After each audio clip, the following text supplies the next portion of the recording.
Hey guys, welcome back to the channel. Long time no see. I took a little bit of a break there after that huge stint of, I think it was 40 plus days of a video upload every other day, which is a new record for me.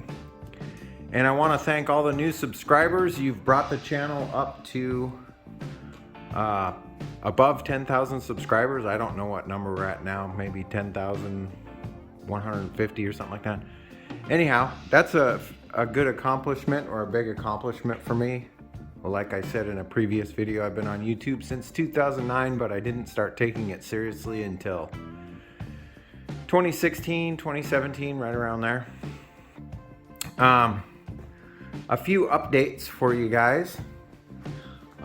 First thing I want to say is, if you're riding in the darker months or just in general and you want sharper, clearer vision at all times, not just at night but during the day, get yourself a yellow lens if they make them for your helmet. My adventure helmet, for whatever reason, it's the stupidest thing, they don't make a yellow lens for it. However, they do make one for this Challenger helmet, so makes a big difference, especially to oncoming headlights and dark conditions and whatnot. And during the day, it just really enhances your vision and makes everything clearer and brighter, strangely enough. Enough on that. T-Rex has sent me another item once again. We've been on back order with a bunch of parts for the bikes, and they are slowly trickling in, so I will keep updating you guys as I receive them. If you are a subscriber to the channel and you like the LMTV type videos, there's going to be a story coming up behind this. Nothing super dramatic, but nonetheless, we'll be doing a little bit of a fix there. However, today we're working on the 390 Adventure again. Absolutely love this bike, and it's just so much fun to ride. Anyhow, let's get this unboxed, see what T-Rex sent us, and then we'll go from there. I'm sure some of you are wondering if I've been riding my bike every day, and the answer to that question is no. There was a morning that I rode to work where there was heavy fog, and no matter what you do to treat your visor on your helmet, there's no way to alleviate that issue when you're riding in the dark. It's terrible. The visibility is horrifying, because your lens gets coated with tiny little droplets, and you have to remove your hand from your handlebar and then wipe the visor. It was just crazy. Another reason I haven't been riding is the road that I ride on normally in the mornings, from the fall all the way till the spring, they put de-icer on it, and I quickly found out that it's rather slippery. So yeah, if it's been dry out for 3 or 4 days in a row, I will ride, but anytime it gets down into like the 20-degree, I have all the right gear for it.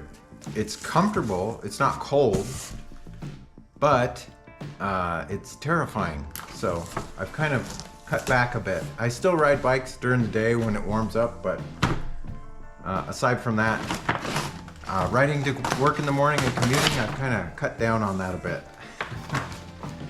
Anyhow, let's see what T-Rex sent us this time.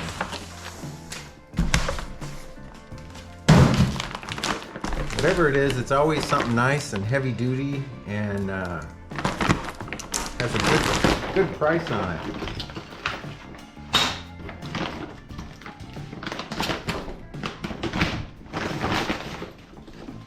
I think this is a center stand. Yeah, that's what it's looking like. I ordered this quite a while ago, but their production has been behind ever since the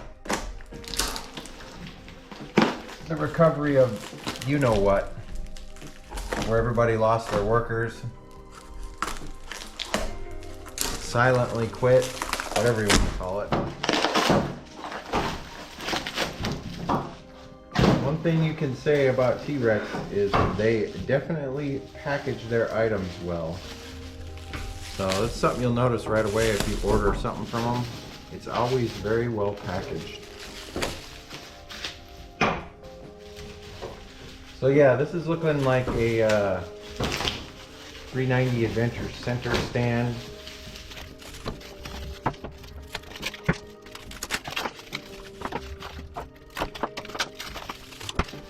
Pretty heavy duty stuff. I mean, these brackets are a 1/4 inch thick. I don't know if you guys can tell that on the camera, but this thing is heavy duty. Comes with a bag of hardware. I am going to open it up, pull the instructions out and read through it, and then we'll start with the install.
All right, guys, just wanted to show you a couple of pictures and the instructions. If you'll notice here, the spring retainer is tightened down all the way, and the bolt should be at 12 foot-pounds. The bracket actually sits on the bolts for the shifter and the rear brake. So the one thing you're going to want to make sure you do, and there's no way around this, put some sort of Loctite on this bolt, because you can't tension this down to any foot-pounds whatsoever, because you need to leave it a little bit loose so that your shifter and your brakes still work. Otherwise you're going to be in trouble. So yeah, it's just definitely something to keep in mind. The pegs, the peg pins actually get replaced with a bolt that slides through the whole assembly. And yeah, so the trick to getting this spring on here, since it's so tight, is you undo this bolt all the way, hook it there, flip the kickstand up, and then start finger tightening this down, and then you can get a wrench on it and start going to town on it. But yeah, you're gonna have to tighten that down all the way, and then once it bottoms out, you put it at 12 foot-pounds. But other than that, I think everything else went together the way it should. They want you to grease, obviously, these bolts that go through the shifter and the brake. I actually shot some silicone lubricant in there. One thing you can do to make sure it's seated properly is like torque it down to 15 or 20 foot-pounds and then back it out. That's kind of what I did. So just to make sure that there's some play in there and it's not going anywhere. Yeah. So let's roll this off of the track stand and see how the center stand works.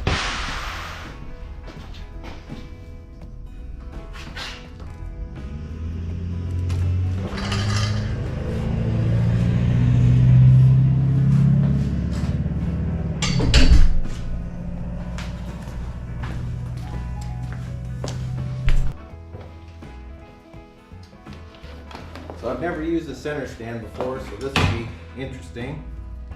It looks like you can put both of them down, if I'm being quite honest. So in order to use the center stand, you have to somehow tilt the bike back. I think you have to kick it down and pull on it, but the floor in here is so smooth I don't think it's going to work. Oh, there you go. You got to really stand on it.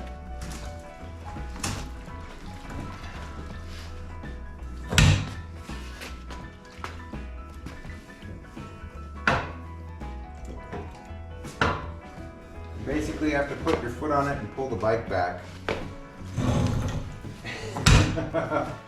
Yeah, the floor in here is too slippery. Probably better on asphalt or concrete.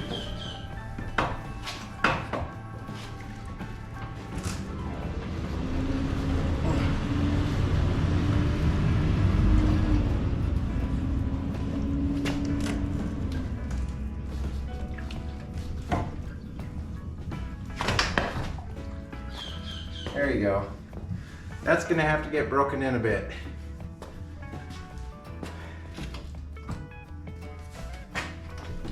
A lot more stable than the factory kickstand, that's for sure. As with all T-Rex products, you're gonna have a small amount of hardware left over from your install. Just hang on to it, I guess. But yeah, there you go, guys. Got that installed. Took about an hour. I've never done one before, so what you saw on camera was my attempt at doing it the first time, so you kind of get the idea of, you know, the level of mechanical ingenuity you have to use to get it to go together. But yeah, it wasn't too bad. Definitely a lot more stable than the factory kickstand, especially if you've got panniers. Yeah, it's much more stable. But I think that's probably going to be it for this episode, guys. If you like this episode, give me a thumbs up. If you're not subscribed yet, love to have you as a subscriber. We're reaching for the moon now with the subscriber count. So, yeah, I don't know how far it's going to get, but I do truly appreciate you guys taking the time to bump the channel up like that and move me up in the world of YouTubers, so to speak. Links will be down in the description as always. You're going to want to stay tuned. I'm going to share the story with you about that airline, and hope to see you on the next one. But I hope you guys are staying safe, taking care of each other, and as always, I will catch you next time. See you later. Bye-bye.